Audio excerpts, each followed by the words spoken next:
여러분 안녕하십니까. 쩐데리TV의 쩐데리입니다. 시장 반등이 좀 강하게 나왔는데 이게 하루 만에 또 끝일 수도 있다라는 조금 불안감이 좀 듭니다. 불안감이 좀 들고요. 우선 보시면 이제 금요 시장은 아시겠지만 뭐 많이 상승을 하고 끝났잖아요. 근데 중요한 건 외국 시장인데 해외 시장에서 보면 우선 원달러 환율이 뭐 1250원 언더로 지금 마감을 했다라고 보이지만 1250원 정도라고 보시면 될 것 같아요. 지금 여기서 보면 1246.50원으로 3% 정도 가까이 빠지면서 마감을 했습니다.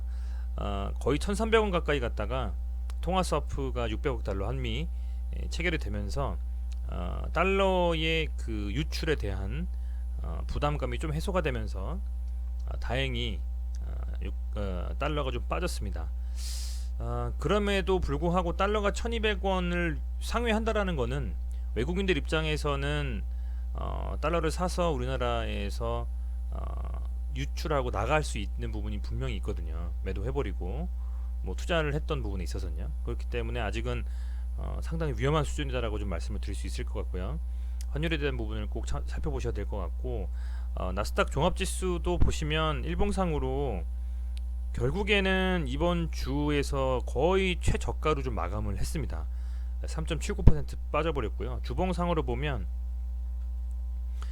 거래량이 가장 많이 터지면서 음봉을 뽑아냈기 때문에, 물론 아래꼬리가 아주 조금 달렸지만요, 좋은 그림은 아니고 거의 4주째 5주째 거의 개파락으로 진행이 되고 있는 상황이라고 좀 보시면 될 것 같고, 다우산업도 마찬가지로 잠깐 반등하는 신호를 줬다가 또 개파락으로 쭉쭉 빠져버리고 있습니다. 역시 뭐 일봉상으로도 전일에 4.55% 빼버리면서 종가 기준으로는 가장 많이 최저가로 거의 마감을 해버렸습니다. 엄청나게 사실 많이 빠진 건데 반등이 나와주면서 좀 이렇게 추세가 좀 꺾여야 되는데 계속 지금 하락 추세로 가고 있기 때문에 조금 걱정이 좀 많이 됩니다. 많이 되고요. 뭐 선물 시장도 보자면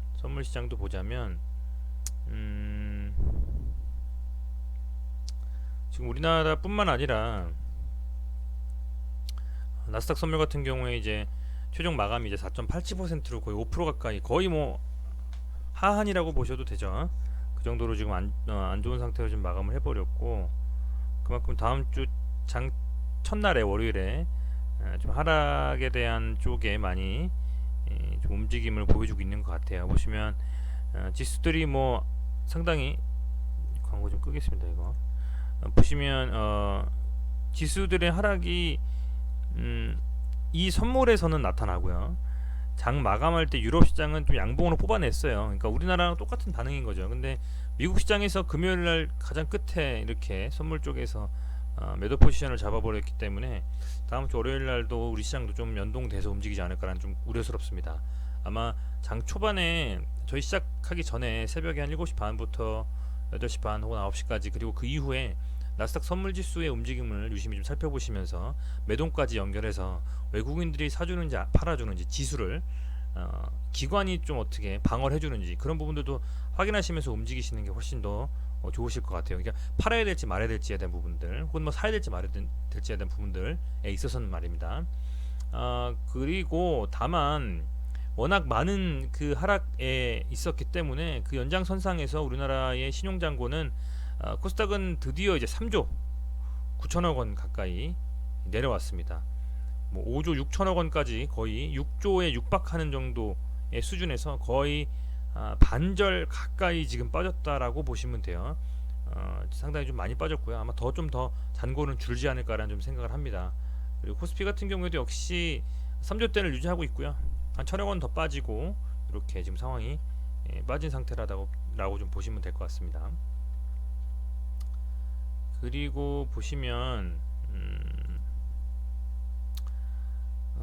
뭐 제가 또 설명드렸던 내용이라서 20일 기준으로는, 그죠?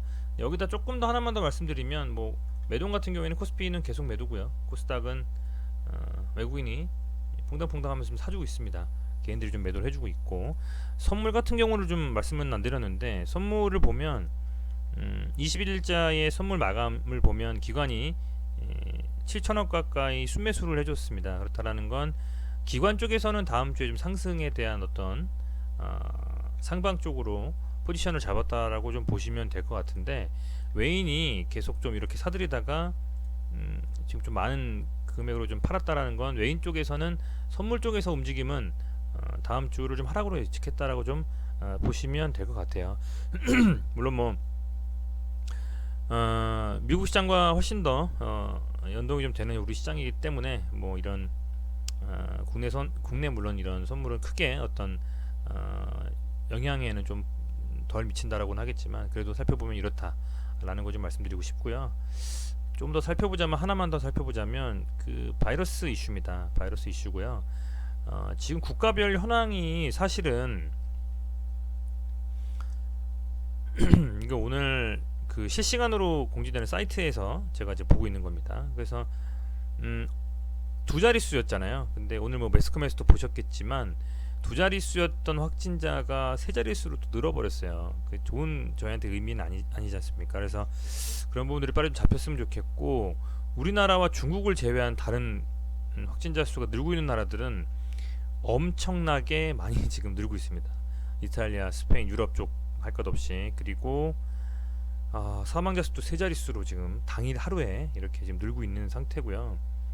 미국도 확진자 수가 점점 또 사망자 수도 이렇게 늘고 있는 상황이다라고 좀 보시면 될 것 같습니다. 그래서 우리가 앞서서 겪었던 이런 그 이슈들을 지금 유럽과 미국은 지금 겪고 있다라고 생각을 하시면 될 것 같아요. 한창 공포감이 좀 커지고 그런 시점이었었잖아요, 코로나 때문에. 그래서 그런 부분들이 시장에 좀 영향을 미칠 거라는 생각이 좀 들고요. 그리고 우리나라에서도 이제 이스타항공이 오늘 셧다운에 대한 언급이 나왔습니다. 그만큼 항공업계뿐만 아니라 다양한 산업 전반적인 부분에 상당히 좀 위축이 될 것 같다라는 어떤 미래에 대한 불안감이 시장에서 상당히 전반적으로 더 영향을 미치고 있는 것 같습니다. 그런 부분들이 지금 미국 시장에서 이렇게 최종적으로 마감을 좀 이렇게 안 좋게 좀 한 부분이 아닌가라고 좀 생각이 들고요. 그리고 이제 마지막으로는 그 선물 유가, 그렇죠? 유가에 대한 부분들을 보면 지금 크루드 오일, 그 브렌트 오일 이런 부분들 있잖아요. 오일이 지금 이렇게 또 많이 빠졌어요. 지금 보시면 23, 27 이 정도, $20 가까이 거의 또 빠져버리면서, 이 오일에 대한 이 러시아와 사우디의 치킨 게임이 계속 진행된다 그러면 미국 셰일 산업에 대한 파산에 대한 부분들이 우려할 수가 있거든요. 그들의 채권이 똥값이 되면서 어떻게 보면 그거에 대한 값을 받고 해야 될 미국 여러 그 금융권들도 타격을 받을 수밖에 없기 때문에 이제 그런 부분들이 시장에서 상당히 좀 영향을 많이 주고 있는 것 같습니다. 유가와 환율이 잡혀야 반등에 대한 정말 확실한 모멘텀을 가지고 움직일 수 있는데, 이 오일에 대한 부분들, 유가에 대한 부분들도 좀 실시간으로 좀 볼 필요가 있겠다라는 좀 말씀을 드립니다. 뭐 안전자산이라고 하는 금이 그나마 1% 올랐는데 이건 뭐 큰 어떤 영향은 못 미칠 것 같고요. 그만큼 시장이 지금 현재 좋지 않은 것 같습니다. 주말에는 어쨌든 다른 어떤 이슈가 나온 건 없습니다.